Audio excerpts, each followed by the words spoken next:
ایک اداس اور بوجھل شام 5ویں جماعت کا طالب علم زید لڑکھڑاتے قدموں سے قبرستان کی خاموش فضا میں داخل ہوا۔ اس کے کندھے پر سکول کا بستہ لٹک رہا تھا اور اس کی سسکیاں خاموشی کو چیر رہی تھیں۔ وہ چلتے چلتے ایک پرانی قبر کے پاس پہنچا اور ایسے بیٹھ گیا جیسے اس کے وجود کی تمام ہمت جواب دے گئی ہو۔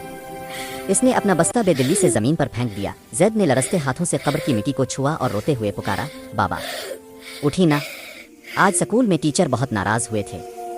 اس کی آواز ٹوٹ رہی تھی جب اس نے کہا، ٹیچر کہتے ہیں کہ اگر کل فیس نہ لائے تو اپنے بابا کو ساتھ لے کر آنا۔ بابا اب میں کس کو لے کر جاؤں؟ اب تو ہمیں تنہا چھوڑ گئے ہیں۔ قبرستان کے دوسرے کونے میں ایک صاحب جن کا نام احمد تھا ایک دوسری قبر کے پاس کھڑے فون پر بات کر رہے تھے۔ وہ بہت پریشان اور غمزدہ دکھائی دے رہے تھے۔ احمد فون پر کہہ رہے تھے، بھائی میرے لیے 5000 روپے کی سب سے خوبصورت اور مہنگی پھولوں کی چادر تیار کروا دو، مجھے وہ آج ہی یہاں قبر پر چڑھانی ہے۔ اچانک احمد کے کانوں میں زید کے رونے اور پکارنے کی آواز آئی۔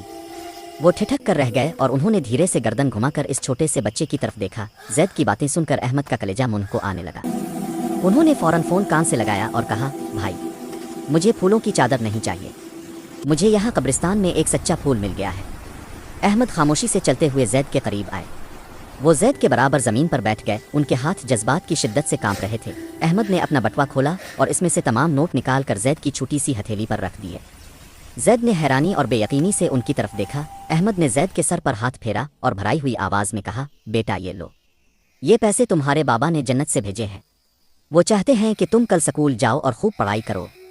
زید نے وہ پیسے اپنے سینے سے لگا لیے اور دوبارہ قبر سے لپٹ گیا۔ احمد نے اپنی آنکھیں پونچھیں اور سوچا کہ کسی ایک کی دنیا بدلنا ہی اصل بندگی ہے۔ آپ کا ایک لائک اور سبسکرائب مجھے مزید بہتر مواد بنانے کا حوصلہ دیتا ہے، ضرور سپورٹ کریں۔